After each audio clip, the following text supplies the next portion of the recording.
यह कहानी है राजनपुर गांव की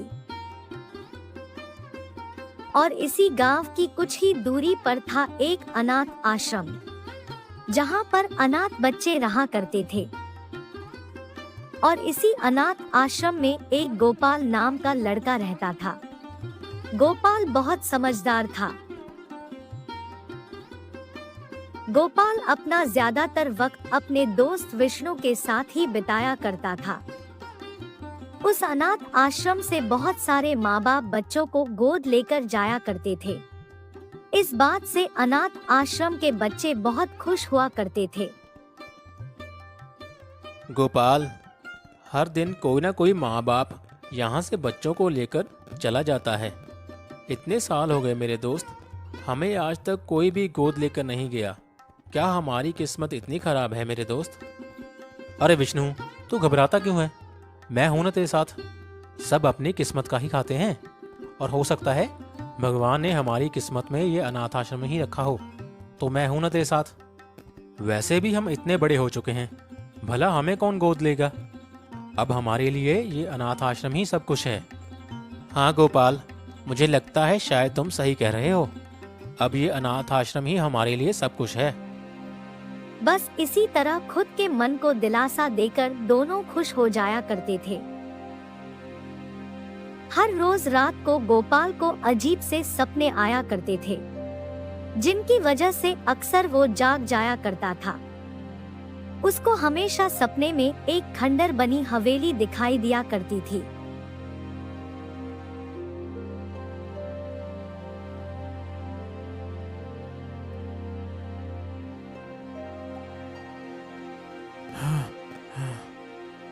अरे गोपाल, तुमने वही सपना देखा, वो हवेली का?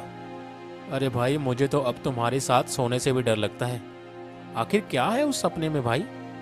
अनजान सी हवेली, क्यों देखता है ऐसे सपने तू भाई? क्या है उस हवेली के साथ तेरा रिश्ता? अरे यार विष्णु, मुझे खुद नहीं पता यार, आखिर क्या रिश्ता है मेरा उस हवेली के साथ? क्यों हर रोज मेरे सपनों में वो हवेली आती है? बचपन से लेकर आज तक मैं खुद नहीं समझ पाया कि आखिर वो हवेली क्यों मेरे सपनों में आती है। मैं खुद परेशान हूँ यार। गोपाल खुद इस बात से हैरान था कि आखिर वो हवेली कौन सी है जो उसके सपनों में आती है, और उस हवेली के साथ उसका क्या रिश्ता है। अरे भाई, मुझे लगता है तुम्हें किसी बाबा के पास लेकर जाना पड़ेगा। शायद ये किसी पुनर्जन्म का चक्कर है, मुझे लगता है। अरे विष्णु, तू भी ना किन चक्करों में पड़ा है। सो जा, रात बहुत हो गई है, सुबह जल्दी उठना है। तुम्हें पता ना, सुबह रविवार है।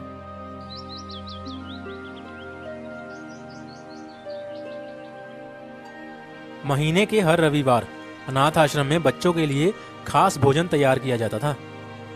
गोपाल, आज रविवार है, चलना आज कहीं बाहर घूमने चलते हैं मेरे भाई। मेरा तो कई दिनों से बहुत मन कर रहा है कि आज बाहर घूमने चलते हैं। चल मेरे भाई, मना मत करना, देख मेरे भाई। गोपाल कुछ देर सोचने के बाद मान जाता है। देखो, जब तक खाना तैयार हो रहा है तब तक तो हम वापस भी आ जाएंगे। अच्छा ठीक है मेरे भाई, वैसे भी तो मानेगा नहीं। जल्दी जल्दी जाएंगे और जल्दी जल्दी वापस आएंगे, ठीक है? दोनों दोस्त घूमने के लिए निकल पड़ते हैं। दोनों बातें करते हुए जंगल के रास्ते से गांव की तरफ चल पड़ते हैं। जल्दी ही दोनों गांव में पहुंच जाते हैं और चलते चलते उनके सामने अचानक वही हवेली आ जाती है जो अक्सर गोपाल के सपनों में आया करती थी, जिसे देखकर गोपाल हैरान हो जाता है। अरे विष्णु, ये तो वही हवेली है यार जो मेरे अक्सर सपनों में आती है। अरे मेरे भाई, ऐसा मत बोलो, कह दो कि ये झूठ है। ये हवेली देखकर मुझे खुद ही डर लगने लगा है। पर विष्णु, मैं सच बोल रहा हूँ, ये वही हवेली है, और मुझे इस हवेली के बारे में पता करने के लिए इसके अंदर जाना ही होगा। अगर मैं इस हवेली के अंदर नहीं गया तो आखिर मुझे पता कैसे चलेगा कि इस हवेली का मेरे साथ क्या रिश्ता है? मेरे सारे सवाल धरे के धरे रह जाएंगे। विष्णु मेरे दोस्त, मुझे इस हवेली के अंदर जाना ही होगा। तभी एक अचानक बुजुर्ग व्यक्ति हवेली से निकलकर उनके पास आता है। तुम दोनों कौन हो और यहाँ इस हवेली के सामने क्या कर रहे हो?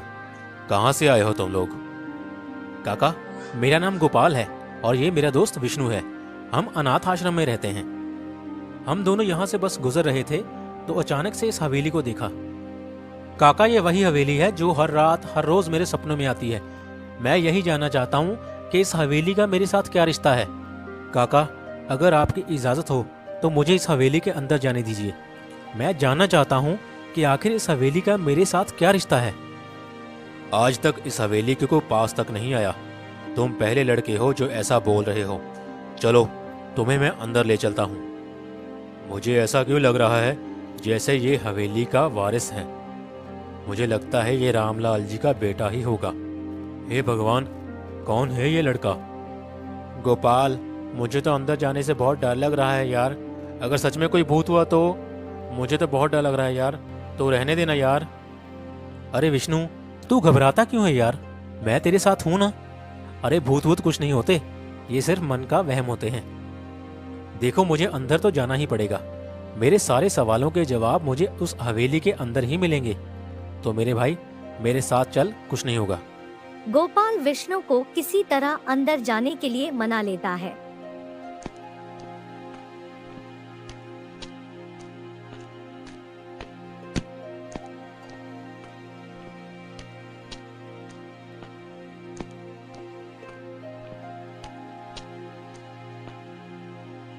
गोपाल, मुझे बहुत डर लग रहा है यार। ये तो अंदर से बहुत डरावनी है। चल, मेरी बात मान यार।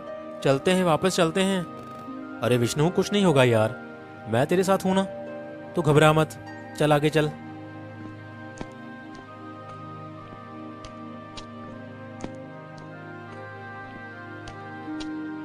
काका, ये तो वही पत्थर है जो हर रोज मेरे सपनों में आता है। आखिर इतनी बड़ी हवेली में ये पत्थर आया कहां से? काका, मुझे लगता है मेरे सारे सवाल इस पत्थर के साथ ही जुड़े हैं। बेटा, इस पत्थर के बारे में तो मुझे कुछ पता नहीं है, लेकिन मैं इस बात से हैरान हूँ कि तुम्हें इस हवेली के हर चीज के बारे में कैसे पता है।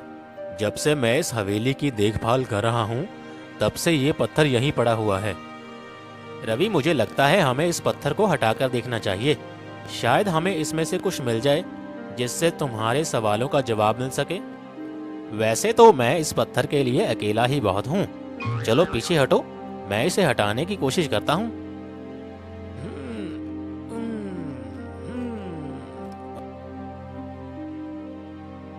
अरे गोपाल, ये तो बहुत भारी है यार।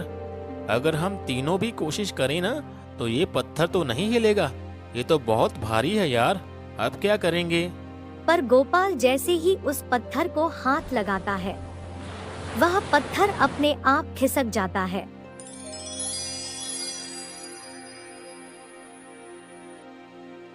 अरे गोपाल, ये तो भूत है। चल दोस्त, भाग। मैंने तुम्हें बोला था ना, यहाँ भूत है। चल मेरे दोस्त, भाग यहाँ से। डरो मत बेटा, तुम्हें हमसे डरने की कोई जरूरत नहीं है। हम कोई भूत वूत नहीं हैं। आप दोनों कौन हैं? कृपया आप मुझे बताइए कि इस हवेली का मेरे साथ क्या रिश्ता है। यह हवेली आखिर मेरे सपनों में क्यों आती है? ये हवेली मेरे लिए एक पहेली बन चुकी है। मुझे ये समझ नहीं आ रहा था कि आखिर मेरे साथ हो क्या रहा है। गोपाल बेटा, इस हवेली का तुम्हारे सपनों में आना इस बात का संकेत था कि भगवान ने तुम्हें हमारे लिए जिंदा रखा था बेटा।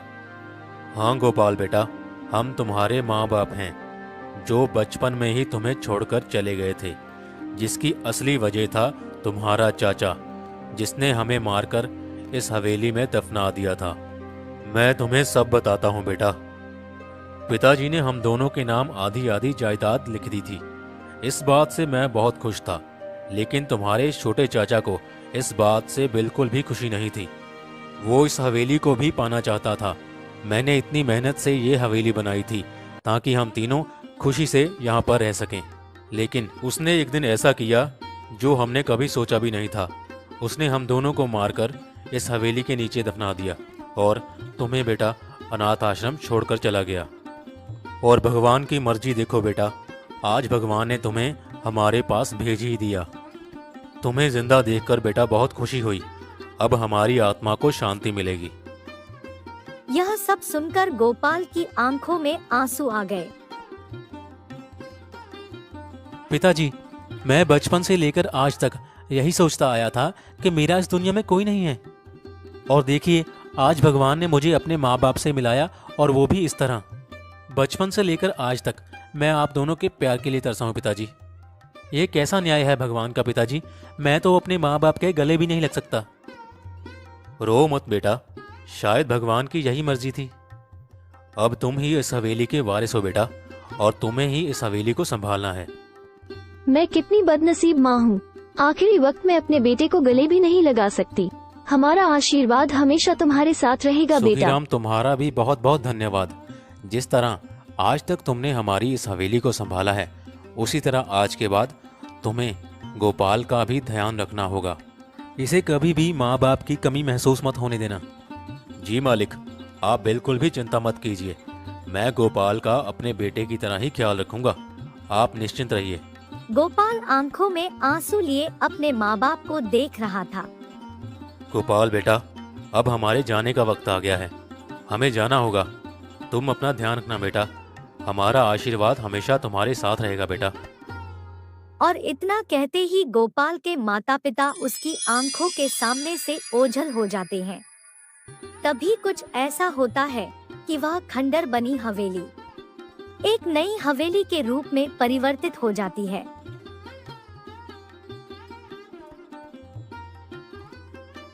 गोपाल अपने चाचा को अपने माता पिता के कत्ल के जुर्म में पुलिस के हवाले कर देता है।